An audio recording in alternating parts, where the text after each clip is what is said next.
I was crazy as a kid. I had 33 things that I read 3 times a day. I did it every single day. These 33 things were things of my future that I wanted. And I would cross them off. My friends would laugh at me. I'd read them in the back seat of the car out loud. I didn't care. That was where I wanted my mind. I had no idea how my subconscious mind was going to get me there. That was just me. And as I crossed them off my list, I started believing more that I was the creator of my life. And then unknown and unusual opportunities started to show up to cause me to believe that this is actually working. Let's go.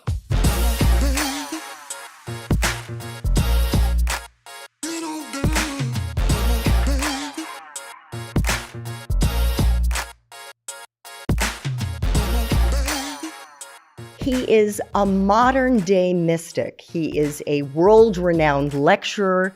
He's an international best-selling author. He's a yogi. And he is somebody who I admire tremendously and to whom I'm incredibly grateful that he made the time to speak with me. Thank you so much. I'm happy to be with you. Dr. Joe Dispenza. Hi. Hi. And I want to welcome our live studio audience here in Marco Island, Florida.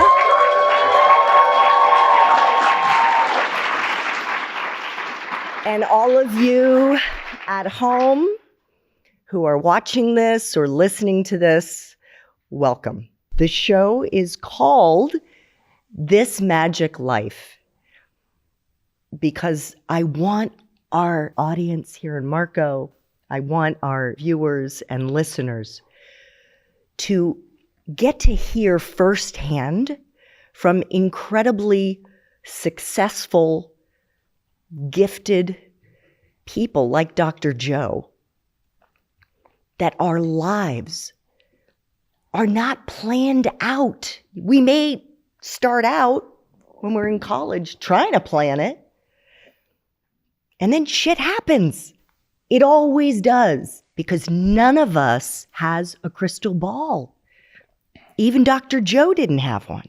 Those synchronicities that you're talking about is just that you're not in the known anymore. That's when you trust your future. That's when you're out of the known, and it's aligning with the direction that you're going. So in looking back at everything that happened in my life, in me just being passionate about what I thought was great, led me to a really cool place. And I remember my father arguing with me, and it was really just came down to money and prestige and doing the right thing.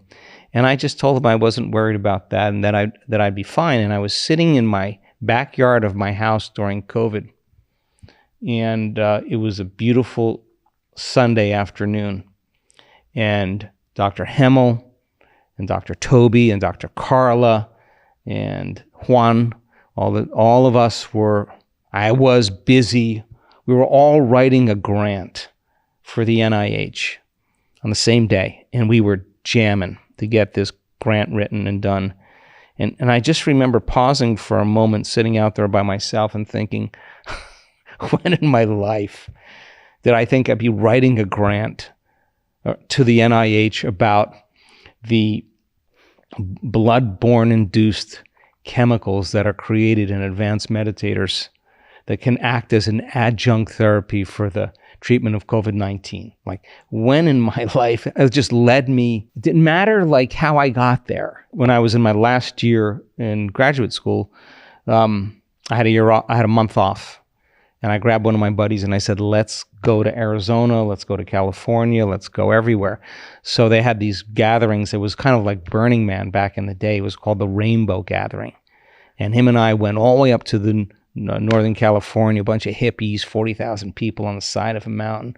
It was my groove then. I was like, all right, whatever. And I wound up working in the MASH unit like 10 hours a day because there's 40,000 people and people were overdosing, they were dislocating limbs, they were cutting themselves, injuring themselves, breaking bones, getting hurt. So it was kind of a fun thing. And so we started in Northern California. We came all the way down the coast and all the way to San Diego. And when I got to San Diego, I looked around and I said to my buddy, this is where I'm going to live. Just every hair on my body stood up. And I said to him, we were driving through Pacific Beach, and I said to him, pull over. He said, why? I said, just pull over. We pulled into a 7-Eleven. I'll never forget it. I got out of the car and I looked around and I saw across the street a sign that said chiropractor. I walked right across the street, walked into that guy's office, and that guy went to I knew nothing about him or anything. He went to the same school that I did. He knew a lot of the people that I knew. And I sat down with him and I said to him, if you hire me, I'll double your volume in 3 months. I'll double your volume, your clinic volume in 3 months. And he was like, what? I said, yeah, I'll do that for you. And he said, my wife's having a baby tonight. Listen, I can't invite you over, but go hang out with my staff tonight. And so I moved to San Diego, and I went to Scottsdale after that, and it just didn't have the pizzazz. I mean, I did a whole business prospectus, and San Diego was my place. It was my groove. So I moved there just shortly afterwards, and that's exactly what I did. I doubled this practice in 3 months. This is another example of fairy dust magic, and it's Dr. Joe listening to his intuition, trusting himself, trusting his gut. And that's what everyone needs to do, is to listen to themselves, because you know yourself better than anybody else. When you were in San Diego, you were doing triathlons, and this is when you had, I don't want to put words in your mouth, but perhaps what was the most traumatic experience of your young life was your bike accident. Yes, so living in San Diego at the time was the hotbed for triathletes and for athletes, and so I wanted to have a very sports-oriented clinic, and we had a really young practice. We treated people between the ages of 18 and 45, and they were all health conscious, and we sponsored a lot of the 10Ks in San Diego. In fact, we created a couple of them that still exist today. And I was running a yoga studio at the time, and in the 80s, yoga, people would say you can get possessed from doing yoga. I mean, it was, the belief about it was very, very superstitious. We had a martial arts studio at the time. I had gotten my black belt when I was in undergrad in chiropractic college, and then the instructor that I got my black belt from mysteriously moved to San Diego, and we opened a school. And he was a great martial artist. We had a great school. We had a huge school, and I started doing 10Ks, 10K races. And in San Diego, you have the San Diego Fire Department, and you have the Navy SEALs. And somehow I got hooked up with both of these groups. And I was very fit. I was very athletic. I was a pretty good runner. And I created a 10K race team, and I wasn't even an alternate after the second month, because these guys were so fast. They were the San Diego Fire Department, all they did is work out, run, eat, work out, get out in the sun, ride their bikes, and if the fire came, they'd get busy. But they became my friends, and I had a race team we won every race. The Coronado 10K, we won everything. The La Jolla Half Marathon, we won all of those races. And I couldn't even run because I wasn't good enough. And I thought I was pretty fit. So then I started getting into triathlons. And so I got pretty serious about cycling, really serious about cycling. And San Diego's a great place to cycle. And I would run 10K every day. I'd cycle in the evenings after I saw patients. I'd swim a mile before I went to the clinic. I was crazy, and so I had this deal with these two other guys that we were going to do this race, and the winner would get taken by the two losers anywhere along the West Coast, all expenses paid. I'm like, I'm in. And so I was training, not with these guys. I was training with my training partner. And then the night of the race in Palm Springs, I was just finished seeing my last patient. We're all getting ready to go. They call me up and they say, we're not going to do it. And I think, what do you mean you're not going to do it? And they say, we're not ready. I mean, what do you mean you're not ready? This is the race we're going to do. No, we're going to do the next one. And I remember just hanging up the phone and thinking, what am I going to do? And I was just going to go home. And then I thought, wait a second. I'm going to go. I'm going to go. So I want to call up my training partner, and we're going to go to Palm Springs from San Diego. So I remember I wasn't going to go, and I went. And one of my staff had a beautiful home in Palm Springs, and she hosted us there. I remember I ate at least a pound of pasta. Remember that. That's good before a big race. Yeah, I was carbing up. I was ready to go. And we got up in the morning and went down to the race, and they expected 500 people at this race in Indio. And they had over 1,000 entries, and so it was overcrowded. So they had to divide the group up into 2 categories. And the moment I got there, it was so disorganized, it felt really wrong. Like everything felt wrong. And I was standing with my hands behind my head. I was kind of loosening up. And my office manager, who had a house in Palm Springs, she was taking my bike over to the staging area. And this woman, I remember she was writing 282 on my leg. You know, they put it there and they put it here so you can see your number. And I say to her, while she's writing it on my leg, I say, so when is it my time to go? What time are they starting the race? She said, oh, you got about 20 minutes. And the moment she said that, they shot the gun off. And I thought, is that me? She said, yeah, I guess it's now, is what she said. And so I strip down, I hand everything to my office manager, and I have to run around the lake. I had to sprint around the lake, and everybody's in the lake, you know, they're already going.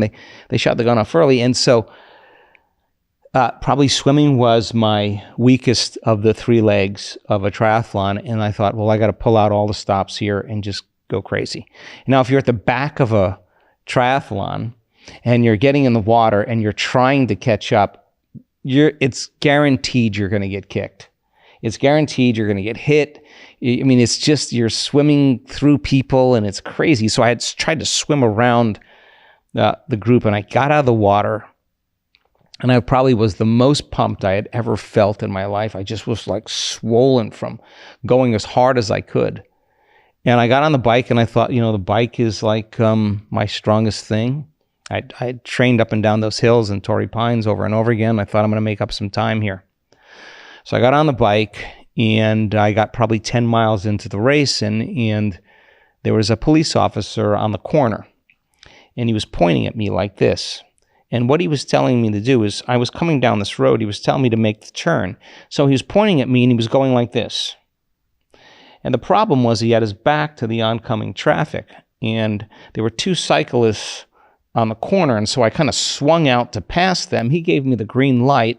I scrubbed the brakes for a second, and then I started to just pick up speed. And when I picked up speed, this 4-wheel drive Bronco just came flying down the road going 55 miles an hour and just catapulted me out of my bike. I didn't even know. I just saw the bumper, and the next thing you know, I flipped up in the air, and when I landed on my back. So I landed kind of flat on my back, and it was a 83-year-old woman who was driving this Bronco, and she didn't know that she hit me, or her reflexes were a little bit slow. So the next thing I know, I'm face to face with the bumper. So I just kind of grabbed the bumper. She drags me down the road a little bit, and then she steps on the brake, and then I kind of roll maybe 30 yards like down the pavement. I just remember all the cyclists freaking out. They were screaming and yelling at her, and it was just kind of a crazy moment. And well, I landed, I kind of rolled on my back, and I could feel the blood kind of pooling in the back of my lungs there. I could feel like, oh, this is not a sprain strain. This is something else. And when you land that hard on your back like that, and there's an extensive or compressive force, or you land on an angle, that compressive force breaks the vertebrae. They takes the columns of it and compresses them down. So I had 6 of them that had compressed and broke. And the very top one, T8, T9, T10, T11, T12, T8, when I landed like this, and the vertebrae kind of compressed like a wedge in the front, and it pushed all the bone fragments back on my spinal cord, and on some of the other vertebrae had spinal compression, produced some fragments on the vertebrae cord area below that. And the neural arch of that 8th thoracic, when it compressed, broke like a pretzel. So I had multiple compression fractures of my thoracic spine. I had bone fragments on my cord, and I had cord compression from the neural arch breaking. So anyway, they took me to the hospital, and I was kind of a Puritan at the time, and I wouldn't take the drugs. My body was convulsing all over the place. And I just remembered I was wearing my favorite biking shorts, and they had to cut them off. And I was like, I'll lose my favorite lucky shorts. Not so lucky at that at point. that time. And the problem was, because I was convulsing, when you do imaging like an MRI, you got to be still. And I just remember the technicians yelling at me, like telling me to stop moving, and I couldn't. Like I was there for 6, 7, 8 hours. I don't know how long, because I couldn't get my body to stop doing all kinds of these motor jerks and all kinds of stuff. Anyway, I pass out. I get back to my room. I pass out. When I wake up, the whole entire side of my body is stuck to the sheets on the bed, because I had all this gravel on my legs and all this raw tissue. And when I fell asleep, all of it stuck to the sheets, And so they had to come with a squirt bottle, and they had to wet the whole thing and then slowly peel everything off, the one side of my body. Anyway, doctor comes in, he shows me the x-rays. I know exactly what he's going to say. He's going to say, I need Harrington rod surgery. And that's where they cut off the back parts of your vertebrae. And they screw these stainless steel screws into your spine, and they put these rods over, and the rods act as a cantilever to pull the spine back up into extension and take the pressure off the cord. And so in my case, they wanted to cut from the base of my neck to the base of my spine. They had complete laminectomy of all those segments, like 12-inch, 14-inch long rods, and they would contour it in my spine. Now, I mean, I was a 24-year-old kid. I was living the life. I had a great practice. I lived in San Diego. I lived a couple blocks from the beach. I had all the sports cars I wanted. I was successful. My life just changed dramatically, really, really dramatically. And so I got another opinion. And the guy said, Harrington rod. And I said, what if I don't have it? He said, listen, I've heard about a couple cases in Europe, but nobody does this. Get the surgery. Then they put me in an ambulance from Palm Springs, and they shipped me to Scripps Hospital in San Diego, and I met the guy. This is the guy who is the medical director of Scripps Hospital. He's got the salt and pepper hair. He's got the red power tie. He's got the lab coat. He's the man. And he just comes in, he says, we're going to start surgery on you tomorrow. He gives me the whole spiel, and then he says it. And I said, wait, I don't know if I want to do this. And he thought I had a head injury. Like, he couldn't understand why I wouldn't want to do it. I was just like, I don't know if I can do this, because my spine was like, I was super flexible and super strong and fit. And I was just like, I don't know if I want to spend the rest of my life in pain or on addictive medications. And then they told me I was going to probably be paralyzed to some degree, and I probably have sensory and motor function problems, and you're going to, you need the surgery. And then I thought, well, if I'm going to do the surgery, I'm going to wind up partially paralyzed. Why do I really want to get it? So then I got a fourth opinion, and I just remember this guy walking in. He was probably 285 pounds, super kind of big guy, and I just remember him telling me that we can put 10-inch stainless steel rods in your spine and take them out and a year later, put 6-inch or 4-inch. And I just thought, oh my God, do I really want this? And I said to him, do you think that it could limit motion in my thoracic spine? And he looked at me and he said, you don't have any motion in your thoracic spine. And I looked at him and I thought, maybe you don't have any motion in your thoracic spine. Well, my roommate, who I did yoga with for years, flew into town, and he was with me the whole entire time. And he did a back bend and grabbed his ankles right behind him. I'll never forget that, because we were do any of that stuff. And I just thought, this guy he's a carpenter. He fixes broken things. Like, And I started thinking the power that made the body heals the body, the power that made the body heals the body. And I just started going off. And the leading surgeon got really mad at me, and he started yelling at my father. My father just looked at him and said, "Quiet. Let him make the decision." Like my father just wanted me to make the decision for myself. Now, I think the hardest moment in our lives is when we weigh what we know against what we don't know. I had seen people heal from all kinds of things in hypnosis. I understood through my own experience in chiropractic, amazing things happen when you free the nervous system from nerve interference, when you get people back into physical, chemical, and emotional balance, how they can restore. I've seen enough. I read about all the yogis, I saw all this stuff. I was really into transcendence. I believed that, but I didn't believe at that time that I could influence that innate intelligence to take it to the next level. Take it to the point where I could get my body back into perfect health again. I didn't believe that. I thought the body could heal itself, but it's going to lay down calcium and it's going to lay down protein, and I'm going to probably have some broken bones and it's going to look that way. But that wasn't the belief that would get me anywhere. I actually had to believe that if I could make contact with this intelligence, get beyond myself and give it a template, give it a plan, give it a design, show it exactly what I wanted. And then I could surrender this creation to them. And it knew how to do the healing much better than me. Let's see if I could influence it. So that was number one. Number two, I said, I'm not going to let any thought slip by my awareness that I don't want to experience.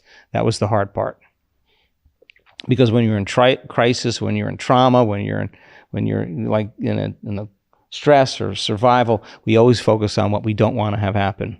Living in a wheelchair, never being able to play sports again or do the things I love to do, never be able to do martial arts or yoga again, possibly being paralyzed. Like, what was that? And so I just started, okay, I got to put everything together that I know. And I was weighing what I knew against what I didn't know, because nobody was doing this. I was telling doctors in the 80s that they weren't going to have a surgery. And you're in trouble in your life when your best friends, and I had a lot of them surrounding me that were physicians, chiropractors, naturopathic doctors, physical therapists, surgeons, all my buddies that I hung out with. They were all around the table while I was laying there. I could see the discomfort in every one of their eyes. I could look around, and they all said the same thing to me. We know you're going to make the right choice. And that really means, I'm so happy I'm not you. I saw it in their eyes, and I watched them file out of the room and pat me on the shoulder, and they were so relieved to go back to their lives. My roommate from chiropractic college that I did yoga with every day, he stood there right with me the whole entire time, and we looked at those x-rays 1,000 times that night. 1,000 times. We decided that the best bet was to see if we could make contact and see if I could turn it around in some way.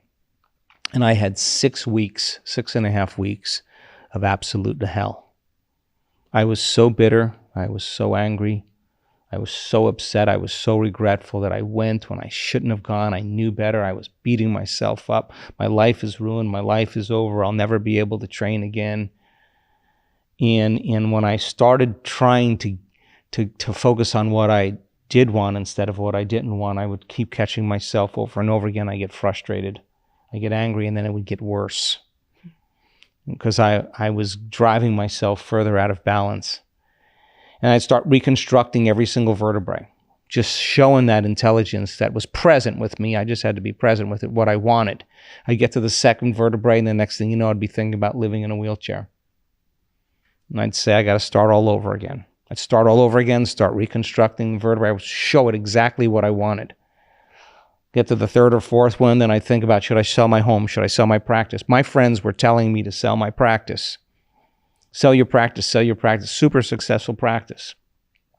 But I wasn't there, and it was dwindling, but all my friends rallied, and they all, put time in to keep my practice going. I remember looking at them thinking, if I sell my practice, I must believe on some level I'm not going to walk again. I can't do it. I can't do that. I'm sorry, I can't sell my practice. So there was a lot of points where I started to venture away from the people in my life that loved me because they cared about me, but they thought it was over for me, and so So 6.5 weeks, I was in the dark night of the soul because there was no evidence around me. I read everything I could possibly read that would support my belief that I could do it. I read everything. I watched everything I could possibly watch. I spent every single day. It would take me 3 hours, sometimes longer, to go through the whole entire reconstruction process. And then when I did it, I would surrender it, but it didn't feel right. It didn't feel like and that bothered me. Remember, 6.5 weeks, I went through the whole thing. And one time I went through it from start to finish, and it took me like maybe 45, 50 minutes instead of an hour, instead of 3.5 hours or 4 hours. Under an hour for me was something different. And I just was getting better at paying attention. I was getting better at not going unconscious and defaulting. I was getting better at wiring that information, firing and wiring, until it got easier and easier. When it got easier and easier, then I had more time. And I started noticing that my body started to change. I noticed I got feeling in my toes. I started to notice I could move my foot. The severe pain in my lower back was diminishing, and that's when I knew. That's when I knew that what I was doing inside of me was producing an effect outside of me, and now my belief went up tenfold. Now I was doing it instead of resisting it, like, oh God, I got to do this again. I was like, do it. I want to do it with more intention, more passion. And then I had all this extra time, and I started thinking about, what if I could walk? I can't wait to take a shower, stand on my feet, oh my God, and I would live that. Why? Because I got excited that could actually happen. And I was so excited that I started anticipating the experience and feeling the emotion, and it was changing me more. I would just start seeing these future realities and feeling the emotions of them. And then they wanted to cast me in this full-on body cast. And they came and they fitted me for it. Put this plaster all over me and custom fit this thing on me. And I was doing all kinds of things. They built an incline board for me to lay on. I wanted them to give me an opportunity to roll out there. And I reasoned that bones develop with calcium when there's a stress on them. And the periosteum, when there's a stress, produces a negative charge. And that negative charge draws a positive charge, calcium or magnesium. And I thought if they built an incline board and they took me out every day at 1 degree and I could lay back, and slowly they brought me up like this, so I could bear weight on my spine. Then I had them put me in a wetsuit that was 2 sizes too small for me, and there was a pool in the house. They put me in the pool, and I started hanging from one side, just the best of my ability.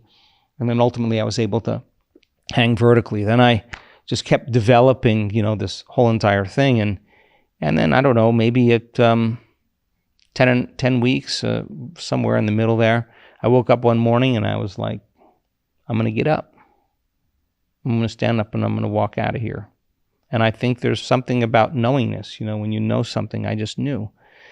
And so the buddy that I stayed at his house was the guy who I worked for the first 3 months that took his practice and doubled it. And I had my own practice, and he was still a friend of mine. And him and his wife they took care of me in that house. They loved on me, and I got to know their babies really well. And I walked into his room. Well, he was sound asleep. I tapped him on the head. He jumped out of bed. He freaked out. I said, I'm going home today. He said, what about the brace? I said, I don't know. So they put the brace on me. I wore it for like 10 minutes, and I was like, forget this, And then I just kind of walked back into my life. But the thing was that I was a different person. I was not the same guy as I was before the accident. I wasn't victimized by it any longer. I was super thankful for what I had learned and what happened to me. And everything that I did in my life up until that point, I used. I used it on some level to change my experience of it. And my life changed dramatically. And I started thinking about, how could this happen? How could this possibly happen? Which led to me selling everything in San Diego. I wasn't the same guy. What was I going to complain about? There was nothing for me to complain. I'd hit a bad shot on the golf course. My friends would throw their clubs. I'd laugh. I'd be like, God, life is amazing. And so then that was it for me. And then I walked back into my life. I changed my clinic. We tripled our numbers. We just went off the hook. And then I sold my practice. And I left it all. And I moved to the Northwest, and I wanted to raise my kids. in the country. I wanted them to drink water out of the ground. I wanted them to have their own gardens. I wanted them to be along a river. I wanted them to know how to saddle a horse. I wanted them to know the difference between Swiss chard and kale. I wanted them to be into nature and to be connected to it. And I just took a different route. And then I started studying spontaneous remissions. And that's kind of how I got into it. I wanted to see if other people, in some measure, in some shape, some form, had something similar to me. Dr. Joe, in your wonderful book, Becoming Supernatural, which I read cover to cover, you write, magic begins to happen in your life because you're no longer creating from duality or separation. I talk to students all the time who tell me that they are constantly overwhelmed by anxiety. It's not that they want to feel that way. Who does? Mm-hmm. But they can't stop. It's like 24/7. One of the mantras that you love to repeat over and over again that our audience will be hearing this week here in Marco Island is that where you place your attention is where you place your energy. What tangible actions can that 21-year-old, can our studio audience, can our viewers and listeners at home take right now, right this minute, to stop those anxious thoughts, to rewire their brains so that they can attract the abundance that they want and deserve? Okay, I'm going to answer that, and it may take a few moments for me to answer it. Well, anxiety is readiness. And when we anticipate something that could happen in our life that is unpredictable, that we're uncertain about, that we have the perception that something can get worse, we can't control something, we can't predict something, we switch on that very system that gets us ready to do something, to deal with whatever it is that we're confronting. And the problem is that when we begin to forecast as a result of our emotional reaction to whatever it is in our life that's causing that, in a state of stress, in a state of survival, we always select the worst thing that could happen to us. Because in survival, if you prepare for the worst, anything less that happens, there's better chances of surviving. So the innate mechanisms of the survival system causes us to move out of balance, and we imagine what would happen in the worst way. And out of the infinite potentials that exist as a possibility, we select that worst one, but that's not the end. We begin to literally emotionally embrace what it would feel like if it did happen. And the feeling that goes along with that outcome is fear. It's anxiety. It's worry. And the body's so objective in that moment that it's believing, it's actually living in that future reality in the present moment. The one that sucks. Yeah, it does not know the difference between the real life experience and the one that we're imagining. And so the body's actually living that reality. It becomes an issue if you do it enough times that it's that thought and that feeling, the the image of that future and the emotion that's associated, that stimulus and response, that's conditioning the body to become the mind of that emotion. And now it becomes subconsciously programmed. Try as you may to control it with your conscious mind, which is 5% of who we are by the middle of our lives. We've programmed it subconsciously. So then the moment we're living in vigilance, the moment we're living in fear, the body's getting an arousal. And that arousal becomes like a drug. And we overdose. And the body is using, the body is responding to the mind, and it's using those chemicals to wake up. It's using those chemicals to become more conscious, to become more aware of what? Something bad could happen in our lives. So now we're constantly anticipating the worst case scenario, and now the body is constantly programmed into that state. Conscious mind has no rule over what has been programmed subconsciously. In fact, the body now is the mind of anxiety. So The person is always sweeping the environment to look to see what in their life could actually go wrong. And they're living from that state constantly.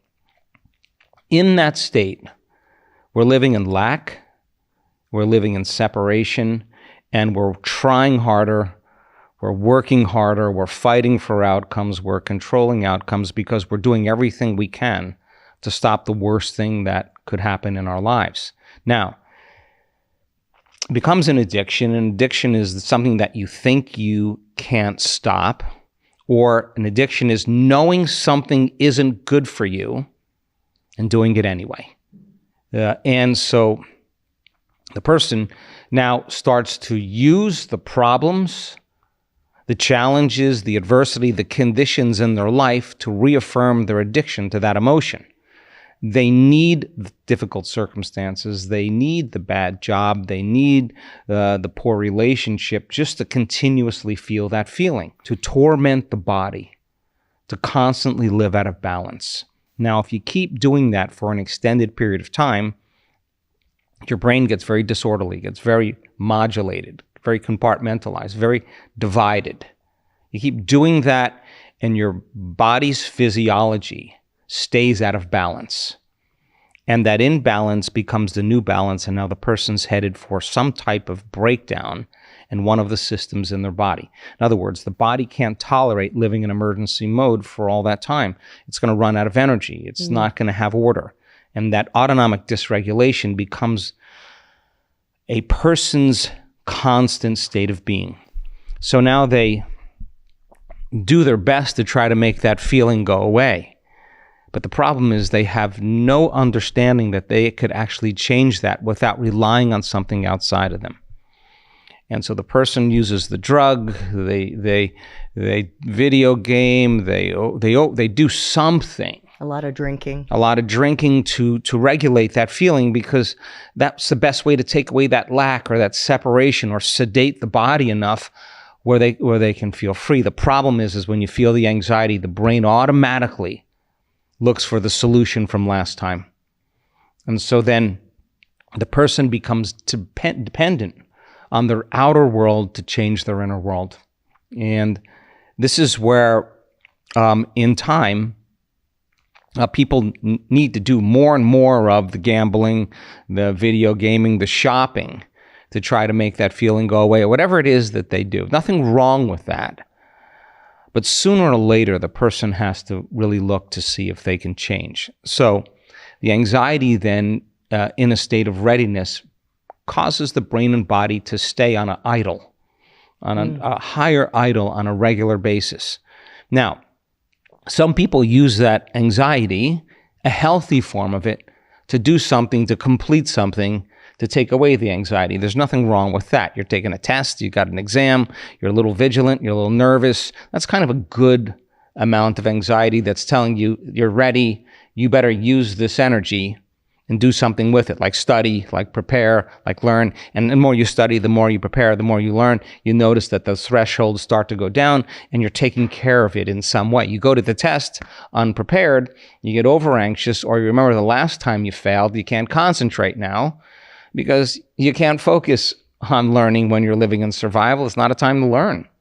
It's time to run, fight, and hide. And so this becomes very classic in young people that are living in the college setting, or trying to create a profession for themselves or a future for themselves.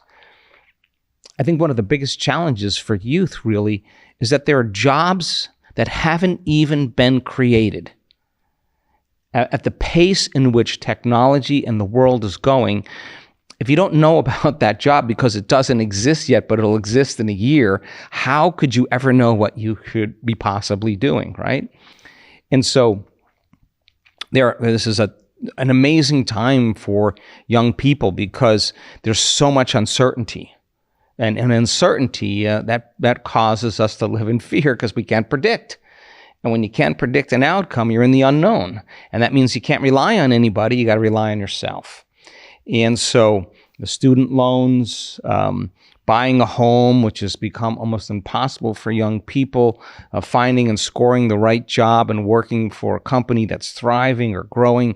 You don't see a lot of that. So what do you have left to invest in? And that's yourself.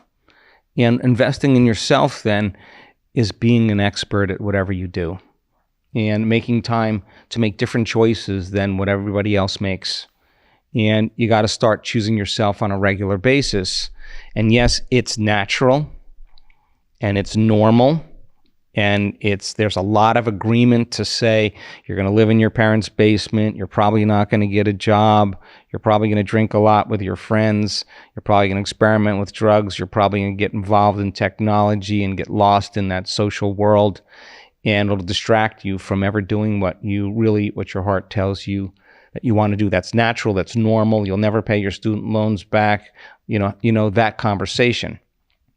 And more so in history now than ever in my years I've been on this planet have I ever seen the world in the state that it's in. But we're not looking for normal. We're not looking for natural. We're looking for supernatural. And the person who invests in themselves that says, I'm going to take a risk on me, and I'm going to take this student loan out, and I'm going to make a commitment to myself that I'm going to pay it off in a year. I have no idea how I'm going to do that, but all I know is I'm going to arrive at that outcome, and I'm going to change along the way to arrive there. That is my statement. And I promise you, you make that statement and you come out of your resting state, you'll make better choices in your life because you'll keep your word to yourself. You have to now because you're all in. You pushed all the chips in. Now, nobody is going to choose you. Nobody is going to choose you. You're going to choose yourself. And if you get a wild idea and you see what it is in your life that you want to become, then if you want that more than anything else and you're passionate about it and it gets you up in the morning, you'll arrive there. But just remember, you're going to have to change a lot to get there. And that's what school and learning is about. You should be uncomfortable in school because you're weighing what you know against what you don't know. And arriving at that future, man, every single day means if you go all in, then you'll make the right choices for yourself on a regular basis because nobody else is going to do that for you when you see that future and no one else can see it. I've done it enough times in my life where people look at me like I'm crazy. And to them, I am because I'm unpredictable. And yet, you choose yourself every day, you get good at it. And you got to change the way you think. You got to change your beliefs. You got to change how you act. You can't make the same choices if you're going to arrive at that future. And you're going to be uncomfortable. So you got to decide, am I going to just choose myself and still be cool and still be fun, but I'm going to have time for me and take time away from my friends to invest in myself? I got to feel the emotions of my future. That's going to be the serum. That's going to be the energy. That's going to be the fuel that's going to get me there.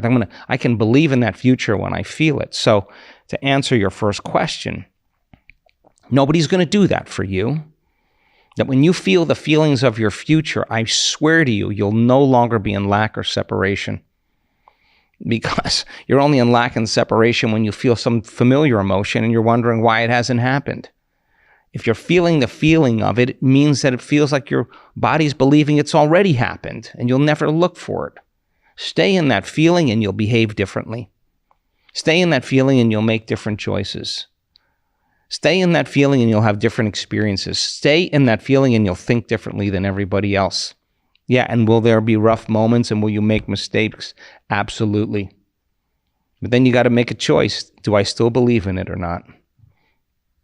And so then it's natural and normal to have the agreement in social consciousness that you're never going to pay your loans back, you're never going to get a job. Yeah, that's natural and normal, but we're looking for something else.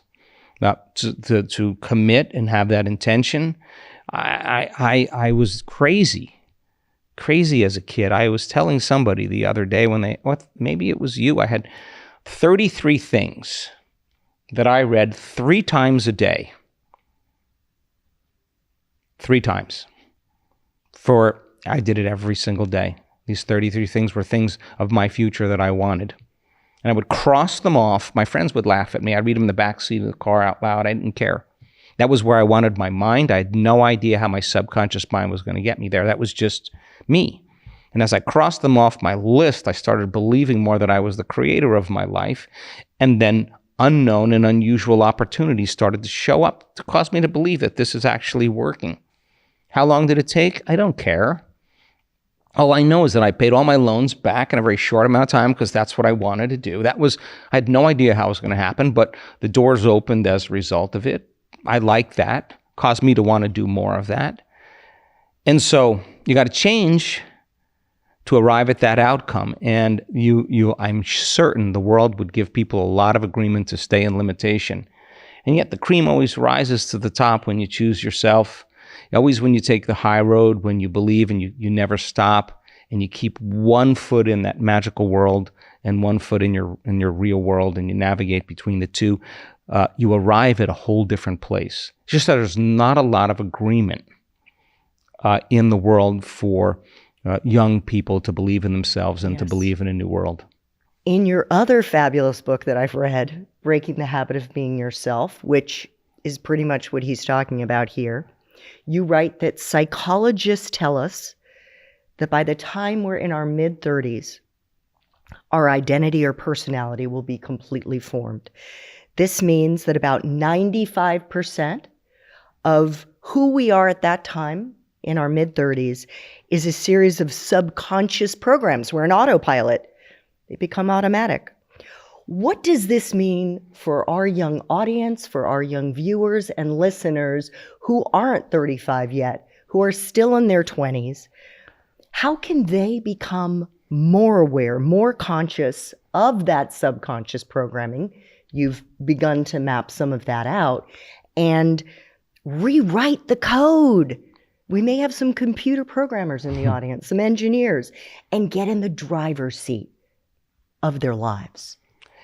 Gosh, I don't really think it's that hard. I think there's an advantage to being young. You have more plasticity, less rigid, hardwired connections, nerve cells that fire together, wire together. You keep doing the same things over and over again, they become more automatic, more habituated, more easy. You keep thinking the same thought over and over again, it becomes a belief. And that's just a belief, is what you keep thinking over and over again until you hardwire it, and it's subconscious.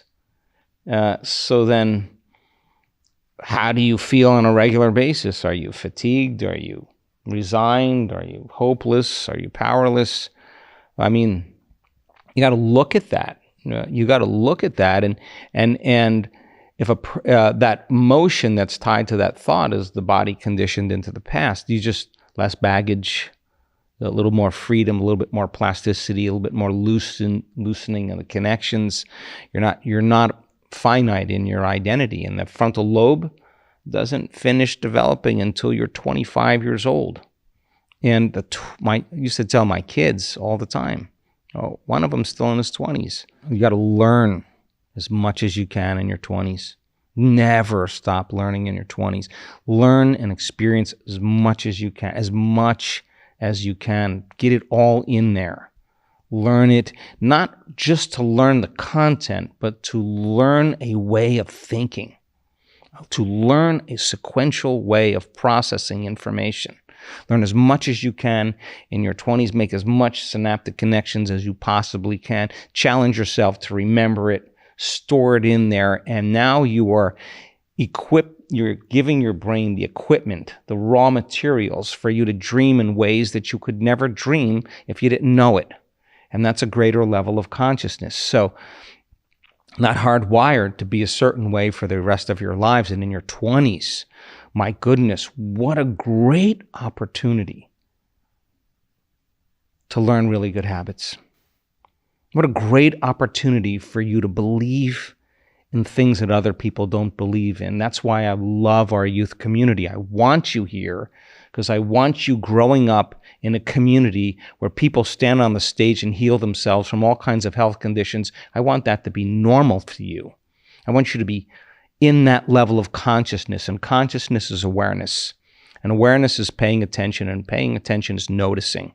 And when you see someone stand on the stage that healed themselves, you'll start to think that that's normal, and that will be your belief. To be able to demonstrate that in your life And that gives people permission on some really intimate level to do the same. So in your 20s, get it wired in there, experience as much as you can, start walking as the mystic, start walking as abundance, start walking as success. Rehearse how you're going to be in your life on a regular basis. Step into that. In your 20s, that's the time. I was crazy in my 20s. I did everything. What? Well, remember, I'm weird, right? So I was in undergraduate school, and I was taking 21 and a half credits a semester. I was crazy. And I was taking all the sciences and pre-med, and I was running through this lecture hall, and I saw on the billboard like a 8.5 by 11 sheet of paper, and it had all those cut things at the bottom where you can tear it off, and it said "Learn while you sleep," and I was like, I'm going to need that. And it just turned out that it was about hypnosis and self-hypnosis. At the same exact time, I had 3 roommates, and they were all sleep talkers and sleepwalkers. I mean, these 3 guys would argue with each other, sound asleep. I was mystified by these guys. And they would make fun of each other and get up, and one would leave the room and they'd argue. And I'd be like, Dwight, did you remember anything? No, I don't remember. They just didn't remember anything. And so I started looking into this in between my 21 and a half credits. I started thinking, oh my God, I started reading books on hypnosis really late at night, and I started hypnotizing these guys. Because they were deep state somnambulists, and I started really getting into hypnosis. And I was taking martial arts at the time in my spare time, and I was going to as many yoga classes as I could, but just because I couldn't do that really well, and I was athletic, but that was something different. And so all these things started happening, and then I just wanted to go to school. I wanted to go to school and not ever have to take a note. That's why I wanted to learn self-hypnosis, so I could learn everything while I was in the class, and then if I could just, at the end of the class, review the entire class in my mind, hypnotize myself to learn it, then I would have to study less and I had more time to do the things I wanted to do, and I could read a reference and go in and take the test, and I got better at it. I just got better at it. By the time I got to graduate school, I never took a note in school. And that's because I wanted to pay attention, and every time there was a pause in the class, I'd stop and rewind the whole entire lecture. And if I couldn't remember something, I'd ask the person next to me, or I would look it up right away so that I could remember that I forgot it and learn from my mistake. So over time, I got better and better at it in my life. And so then I was driving down to Atlanta to go to graduate school, and I read Autobiography of a Yogi, just because the guy I was with said, you should read this, dude. And so I read the whole thing on the drive, and it's a fat book. And I didn't know much about people having power over their body and power over their environment, and it just kind of opened my mind up. Wow, this is not how I was raised in traditional religion, and I couldn't stop thinking about it, and I couldn't stop studying it, and then so I had this whole time in my 20s where I was studying self-hypnosis. I went back to I took my student loan that I took, and instead of paying for my school, although I paid for it, I took a risk. I went to school and I learned hypnosis. I put over 500 hours of study in on the weekends and the evenings to learn to become a clinical hypnotherapist. And then I practiced in a holistic healing center in my 20s, and that's how I made additional money to go to school and to pay for myself and make the money back that I had invested. And so after I read Autobiography of a Yogi, I couldn't just sit back and not do something about it. So my roommate and I would wake up every morning at 3:55 every morning and be out on the floor, and we'd do 3 hours of yoga from 4 in the morning till 7 in the morning. We never missed a day. We were crazy. And during that time, I learned more about the body than the anatomy classes that I was taking. And then I started having some really unusual experiences that changed me. And so I wasn't in my 20s. I didn't really, that period, when I was in undergraduate school, I partied, I went with my buddies, it was fun. But I also studied a lot. But when I left and went to graduate school, it never occurred to me to go out and party. It just didn't occur to me that I just wasn't that person. I was learning. I was really interested in everything I was learning. I was excited about it. I was doing a lot of yoga. I got my martial arts. I would go to martial arts class 4, sometimes 5 days a week in the late evenings, starting at 8 o'clock. And that was just something that was a way for me to get away from learning and doing something that it was another way for me to stretch yourself. And so I learned. I got some good habits going in terms of discipline. And there was nobody that I knew of that was doing what we were doing, but it was just because we were in search of information and was it really possible? And so somehow it all integrated in my 20s, and I was doing triathlons at the time, and just my life changed in really profound ways because I wasn't making the common choices I think that a lot of people were making at that time. So my 20s, I think I developed a lot of really good habits because I was really curious if it was the truth more than anything else. I just feel tired hearing that, don't you? I feel like I slacked off my entire life, Dr. Joe. I'm so sorry. I'm sorry. I was like going out on a Friday night, and I just, It wasn't like. I have so much respect. I really do. But I wasn't like, I'm not going to go out and I really want to go out. I did enough of that in college, and I was really curious about everything that I was learning and trying to figure it out, trying to figure it all out. I was always asking questions and trusted my truth meter. Is that not the truth? It doesn't sound right to me. And so in my 20s, I was in a very, very sincere level of curiosity. And I just grew up with parents that just always said to me, if anybody else can do it, you could do it. So there was 908 yoga postures. I thought, I'm going to get all 908 down. I'm just going to figure out how to do all of these. And we were just constantly reading, constantly learning. It was just kind of a crazy journey. And you did it. You got all 908? Yeah, just about. What have you missed? Well, there were a few ones where you bend your knee away that I just don't think my knee could go. So okay, yeah. Fair enough. Yeah. Well, I had the pleasure of attending the Nashville week-long advanced retreat earlier this year. Got to sit through several lectures that were given, and also many, many meditations. I was trying to manifest 2 things that week. And this is a true story. How many lectures do you give during a typical week-long? I don't know.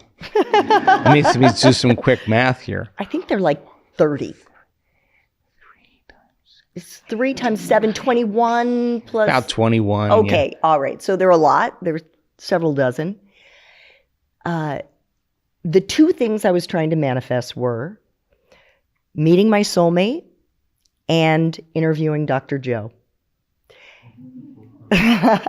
Interviewing Dr. Joe, and there's another part, writing a best-selling book, and maybe even partnering with him on a project, but he doesn't know that part yet. So on day 7, the 21st lecture, I'm running late, and there are 2,000 people in this huge auditorium. And like all of you are wearing lanyards, I had my red lanyard on, and I'm looking for a seat quickly because he's about to take the stage. And I find a seat like in the middle, in the red section, and I scoot in a couple of seats, and I'm sitting next to this guy wearing a cowboy hat. And the way that Dr. Joe lectures is he will say whatever it is he's saying, and then he turns to the audience and he says, now turn to the person next to you and explain what I just said. So I'm turning the guy next to me. We're back and forth, and probably the fourth or fifth time, I said, so is this your first retreat? And he goes, oh God, no. He said, I've been coming to these since 2010, 2011. It was Tim Shields. Tim Shields. In a cowboy hat? Was Tim Shields in a cowboy hat? Okay. He was one of the editors on Dr. Joe's New York Times bestselling book, Becoming Supernatural. Worked for Dr. Joe for about 6 years. And he is the one who put me in touch with Dr. Joe's executive assistant. Like a thief in the night. This is what Dr. Joe will say to you a few times over the course of the next week. So like a thief in the night, I became a believer. Holy cow. I'm a newbie at all of this, and I clearly... You're doing very well, I would say. Thank you. It's not that hard, actually, when you believe in yourself. So I got part 1, right? Or part 2 of my 2-part. And I think part of it that really helps is when you're with hundreds of other people and your heart is open, and I'm telling you, you're going to have a blast. You're getting up. Doesn't matter if it's 4 a.m, you're dancing in front of the stage with great music, and Dr. Joe is dancing along with you, and opening my heart and feeling the feelings and believing was not such a challenge to me. The challenge is when you go back home, maybe to my apartment is nice, but some people may not like their home. Some people may not like the people they're living with. And you're imagining your future and you're trying to manifest it. But the reality is maybe not as great. How can you be a master manifester like you? Well, I don't know if I'm a master manifester, but I will answer the question for you. To change is to think, act, and feel differently in the same environmental condition, and to do it enough times that that environment begins to change because you're changing. And nothing changes in your life until you change.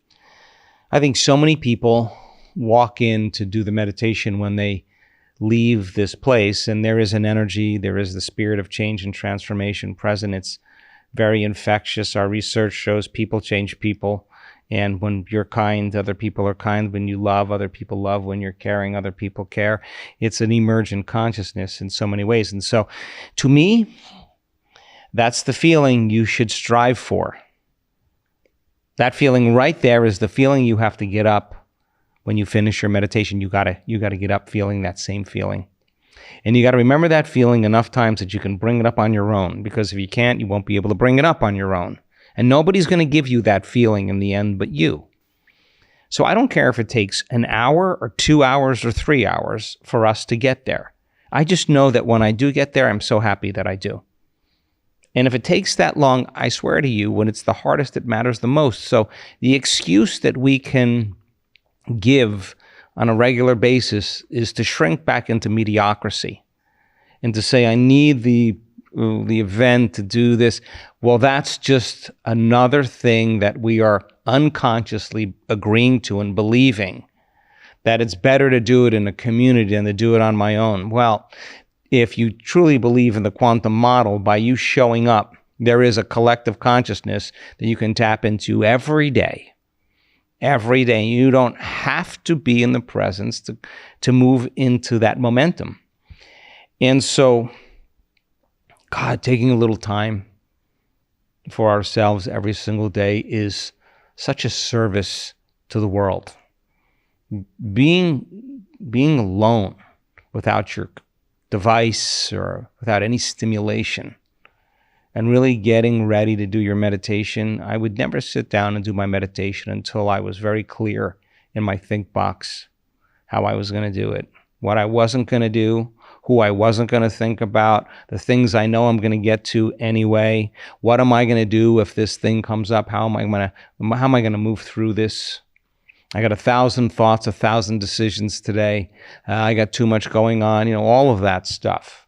That's when you immerse yourself back in the world. That's when you leave the monastery and return back.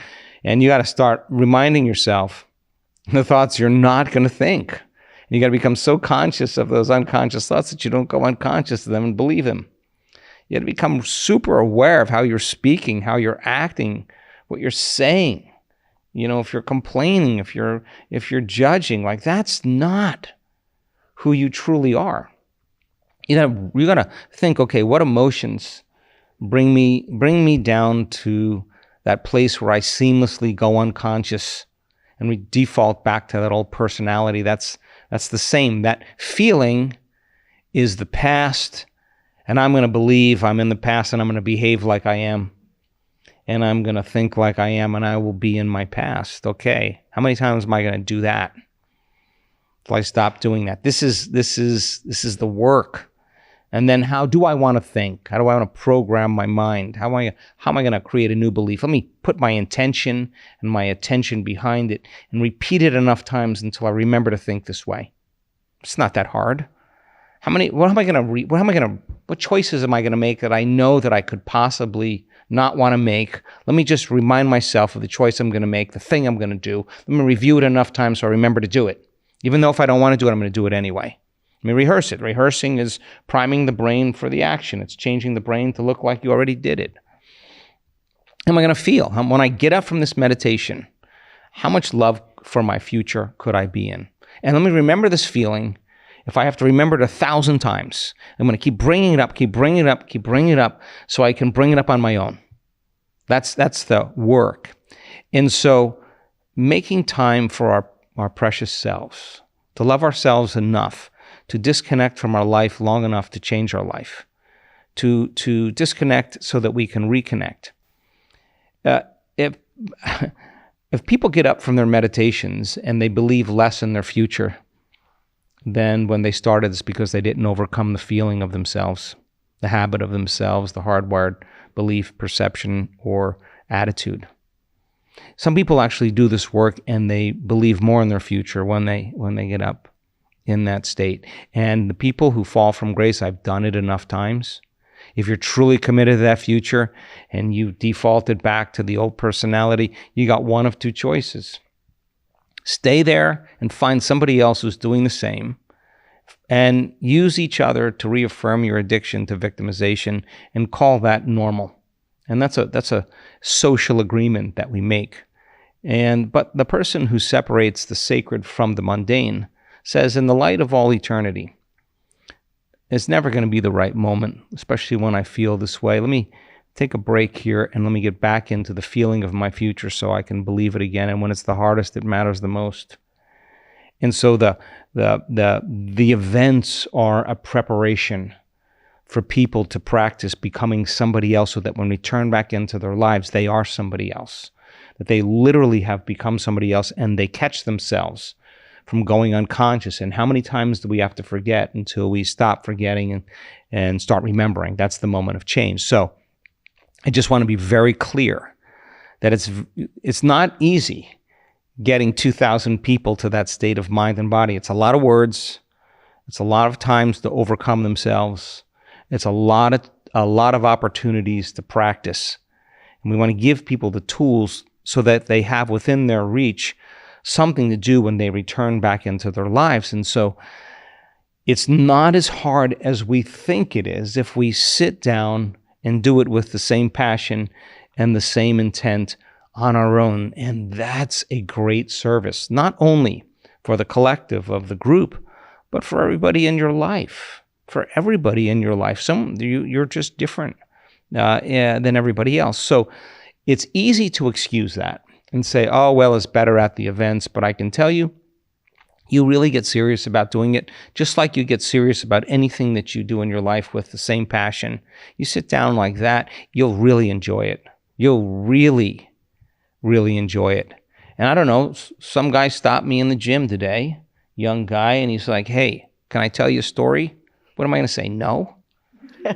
Of course, tell me the story. Tell me about how his life changed and his health changed and all these things changed. And I said to him, so you do the work now because you want to? He goes, oh, no, yeah. Like, I love doing it. Like, I'm not going to stop doing it. Are you kidding me? I'm not forcing him into being a creator. He's seeing the effects in his life, the inspiration of the unknown, the synchronicity, the opportunity. He said, I can't even tell you how many synchronicities I have. There's not enough time.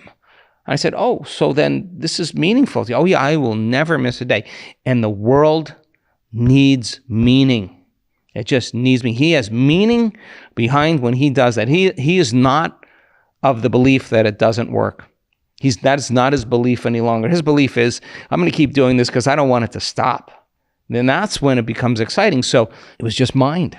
It was just mind over matter. And when I was laying in on those sleepless nights when I was convalescing after my injury, I just made a deal with myself that if I was ever able to walk again, I'd spend the rest of my life studying the mind-body connection and mind over matter. And here I am doing these interviews, and all of a sudden I realize I have to upgrade my model.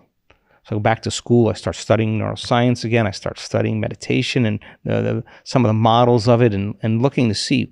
I couldn't find the answers to what happened to me in conventional texts. I used to go to the University of Washington Library. This is when they had a card catalog still. And then I came back one day and there was no longer a card catalog. There was a computer called Akasha. And that had all the records. And I would start pulling up all this stuff and trying to figure it out. I couldn't find it. I couldn't find the answers in any of the texts until I started looking at neuroplasticity and epigenetics and psychoneuroimmunology. This was a model that I could piece together. Quantum physics even. You can't explain how a cut heals without quantum now. And so it changed my whole view. And so then when I saw other people doing it, then I just wanted to know what they did. And that's when I started figuring out they had to break the habit of being themselves and reinvent a new self. They had to overcome and become. They had to lose their mind and create a new one. They had to change on some level. And so then that led to me writing a book and then being in a documentary that went really big many years ago. And that just led me to this whole kind of crazy world where the philosophy after that movie, that documentary, started great conversations. But I was on enough panels to listen to what the questions were, and people really wanted to know just a few things. How do you do it? Which I thought was a great question. If to change your personality is to change your personal reality, why is it so hard to change? I thought that was a great question. And then they asked me, what do you do? And so that's when we started doing workshops. And this is a time in history now. It isn't just enough to know. That was a time then. This is a time in history to know how. So I started teaching events with the practical application, with knowledge and using all the different branches of science that point the finger at possibility, from quantum to epigenetics and everything in between. And we didn't see much changes in the first couple years. People felt better. They were, better. And then the brush fire started. And I don't know if I started saying it better or the consciousness of the collective was better, but it just started happening. And that's when we started measuring, because we started seeing those changes. And so that led me to 4 books. That led me to the scientific inquiry. That led me to just asking bigger questions about what's possible. And I'm still happy to say that I'm learning. Mm.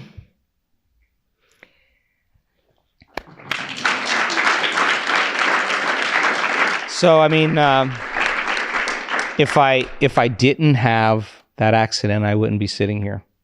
What if the worst thing that happens to you in your life is the best thing that happens to you in your life? And I was a pretty bitter person.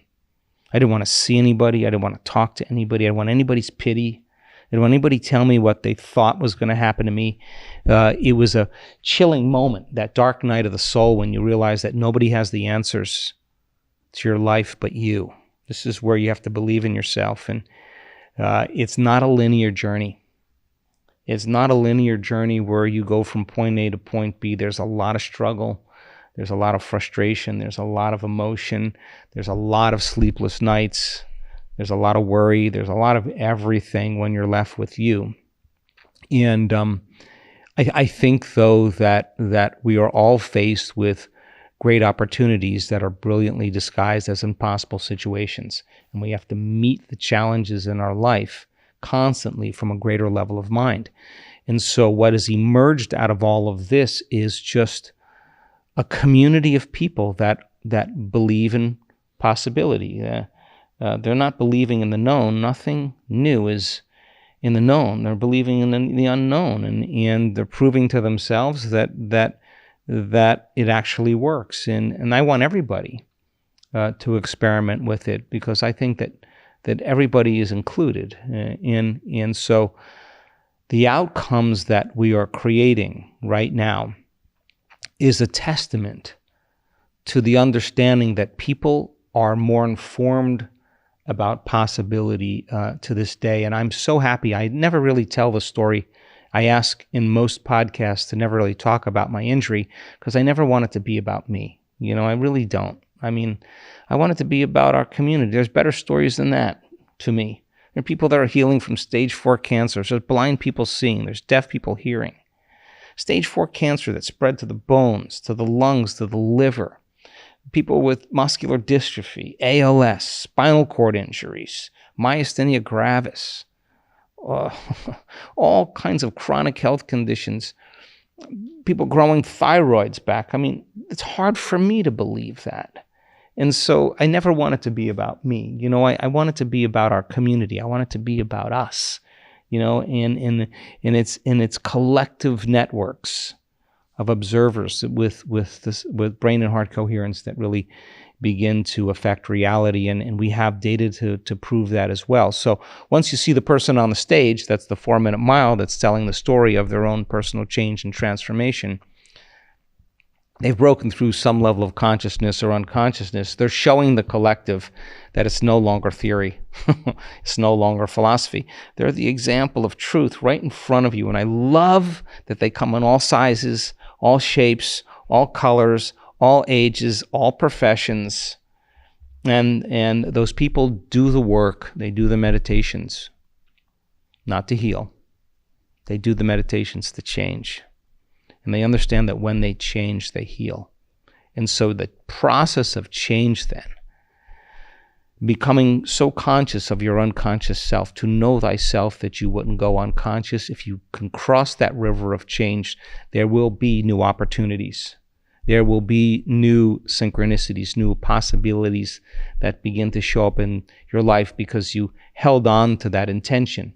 Independent of what people think of you, will always be considered foolhardy and insane because they don't believe it. And they will consider you a fool. They will consider you a heretic, a charlatan, until you pull it off.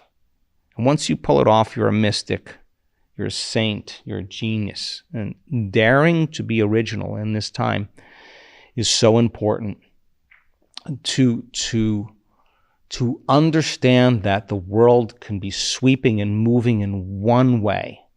And there is never in my life have I seen the world as it is today. And yet the problems in this world that were created from a certain level of consciousness, but must be resolved from a greater level of consciousness, and that's our future, our youth.